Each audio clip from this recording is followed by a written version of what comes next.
కేసులు వేపించింది వాళ్ళే, చేర్చుకునేది వాళ్ళే. రాష్ట్ర అభివృద్ధిని అడ్డుకునేవాడు కేసులు వేసి అడ్డుకున్న వాళ్ళను మీరు ఎట్లా కండువ కప్పారు అధ్యక్ష? ఎట్లా పార్టీలో చేర్చుకున్నారు? పార్టీలో చేర్చుకున్నారు. బీఫామ్ ఎట్లా ఇచ్చిండ్రు అధ్యక్ష? మళ్ళీ ఎలక్షన్లో ఎట్లా ఇచ్చిండ్రు అధ్యక్ష? అంటే ఇప్పుడు ఎట్లా మాట్లాడతారంటే 2014 నుంచి ఒకే చట్టం ఉంది కదా అధ్యక్ష. స్పీకర్ పదవి ఉంది, విప్పు పదవి ఉంది, ప్రతిపక్షమే ఉంది. ఆనాడు ఎమ్మెల్యేలు మారితే మీరు మంత్రులు చేశారు, కనీసం మేము అట్లా కూడా చేయలేదు. మారలేదట వాళ్ళు, మేము మారనే లేదు, ముఖ్యమంత్రిని అభివృద్ధిలో కలిసి వచ్చినామంటారు. మీరు మంత్రులు చేసిన వాళ్ళు డిస్క్వాలిఫై కాలేదు, ఉప ఎన్నికలు రాలేదు. బాజాప్తా గవర్నర్ దగ్గర పోయి మంత్రులే చేసి 5 ఏళ్ళు మంత్రి, 10 ఏళ్ళు, ఒక ఆయన 8.5 ఏళ్ళు, మా అక్క 4.5 ఏళ్ళు మంత్రి చేసింది. ఎన్నడూ ఉప ఎన్నికలు రాలే. కానీ ఇప్పుడు ఉప ఎన్నికలు వస్తాయి, వచ్చే వారమే ఉప ఎన్నికలు అంటారు అధ్యక్ష. ఎట్లా వస్తాయి అధ్యక్ష? చట్టం మారలే, న్యాయం మారలే, స్పీకర్ ఆఫీసు సేమే ఉంది, పాలకపక్షం ప్రతిపక్షం అట్లనే ఉంది, రాజ్యాంగం అసలే మారలేదు.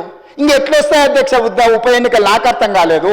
ఏ రాజ్యాంగం ప్రకారం వస్తాయి అధ్యక్ష? డాక్టర్ బాబాసాహెబ్ అంబేద్కర్ గారు రచించిన రాజ్యాంగం ప్రకారము గత అనుభవాల దృష్ట్యా ఎప్పుడు కూడా పార్లమెంట్ ప్రాక్టీసెస్ అండ్ ప్రొసీజర్స్ అని ఉంటాయి అధ్యక్ష. చట్టంలో గ్రే ఏరియా ఉన్నప్పుడు గతంలో ఎలాంటి విధి విధానాలను ఆచరించారు, సాంప్రదాయాలు ఎట్లున్నాయని చూస్తారు అధ్యక్ష.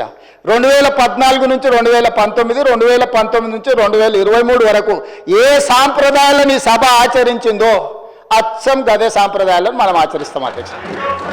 అంతే కదా అధ్యక్ష? తమరైనా నేనైనా సేమ్ సాంప్రదాయాలనే ఆచరిస్తాం కదా అధ్యక్ష.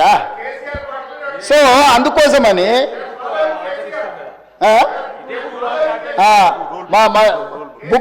రూల్ బుక్ కూడా మారలే అధ్యక్ష. బుక్ కూడా ఇదే ఉంది. బుక్ వారు రాసిందే అధ్యక్ష. ఆ రోజు కమిటీ వేసి ఈ బుక్ ఎవరెవరు కూర్చొని రాసిండ్రు అధ్యక్ష? దీంట్లో పేర్లు కూడా ఉంటాయి అధ్యక్ష.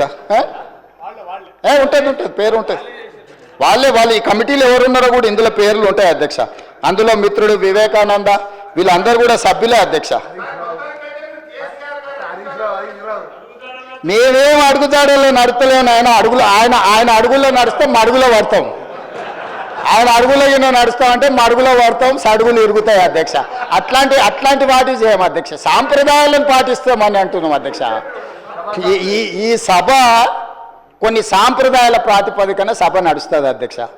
నేనున్న సభ్యులందరికీ, ఇక్కడున్న మిత్రులకు, సభ్యులకు, ఆశించటోళ్ళకు ఒక ఆయన అయితే ఆల్రెడీ నేను అభ్యర్థి ఆయన ప్రచారం తిరుగుతుండు. పాపం ఆయన అమాయకుడు. ఉన్న మంత్రి పదవి ఊడవిక్కిరు, పంచగట్టుకుర్రు. ఆయన నానాడు మా ముందలే నువ్వు పంచగట్టుకొని తిరుగుతావని ఓ ఉప ముఖ్యమంత్రినే తీసేసిర్రు.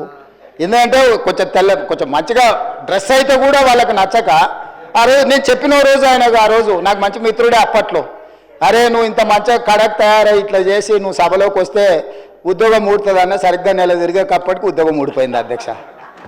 ఇప్పుడు ఆయననే అమాయకుడే ఈ పాపము. వచ్చే వారమే ఎలక్షన్ అని తిరుగుతున్నాడు అధ్యక్ష. నేను తమరి ద్వారా ఎవరైతే ఉన్నారో సభ్యులు ఎవరు ఆందోళన చెందాల్సిన పని లేదు. ఏ ఉప ఎన్నికలు రావు. వారి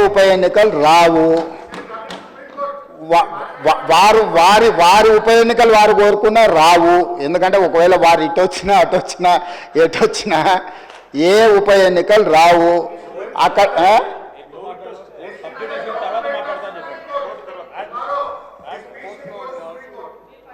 అదేవిధంగా హరీష్ రావు గారు బాగా గుర్తు చేశారు. విషయం సుప్రీంకోర్టులో ఉంది.